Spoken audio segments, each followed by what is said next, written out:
ઓસ્ટ્રેલિયામાં ટી20 શ્રેણી પહેલા કેપ્ટન સૂર્યકુમાર યાદવનું ફોર્મ ચિંતાનું કારણ બની રહ્યું છે। ટીમ ઇન્ડિયાએ તાજેતરમાં એશિયા કપ જીત્યો હતો, પરંતુ સૂર્યકુમાર ખાસ પ્રભાવ પાડવામાં નિષ્ફળ ગયો। રણજી ટ્રોફી સિઝનની પ્રથમ મેચમાં સૂર્યને ઓસ્ટ્રેલિયા જતા પહેલા થોડી બેટિંગ પ્રેક્ટિસ કરવાની તક હતી, પરંતુ તેને ટીમમાં સ્થાન જ નથી મળ્યું। ભારતીય ટી20 કેપ્ટન સૂર્યકુમાર યાદવ હાલમાં સંઘર્ષ કરી રહ્યો છે। તેનું બેટ ઘણા સમયથી શાંત છે। ટીમ ઇન્ડિયાએ તેની કેપ્ટન્સી હેઠળ એશિયા કપ 2025 જીત્યો હતો, પરંતુ સૂર્યકુમાર યાદવ નોંધપાત્ર યોગદાન આપી શક્યો નહીં।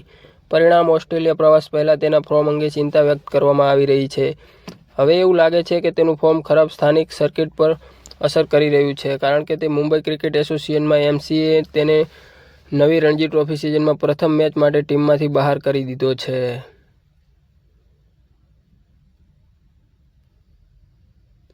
2025-26 રણજી ટ્રોફી સિઝન 15 ઓક્ટોબરથી શરૂ થઈ રહી છે અને તે દિવસ બધી 38 ટીમો પોતાની પહેલી મેચ રમશે। 42 વખતની Ranji trophy champion Mumbai group સ્ટેજમાં પોતાની પહેલી મેચ જમ્મુ અને કાશ્મીર સામે રમશે, જેના માટે એમસીએ પસંદગી સમિતિએ શુક્રવાર 10 ઓક્ટોબરના રોજ 16 સભ્યોની ટીમ જાહેરાત કરી હતી। જોકે આ ટીમમાં સૂર્યકુમાર યાદવનો સમાવેશ કરવામાં આવ્યો ન હતો। સૂર્યકુમાર ગઈ સિઝનમાં મુંબઈ ટીમનો ભાગ હતો, પરંતુ આ વખતે તેની પસંદગી કરવામાં આવી નથી।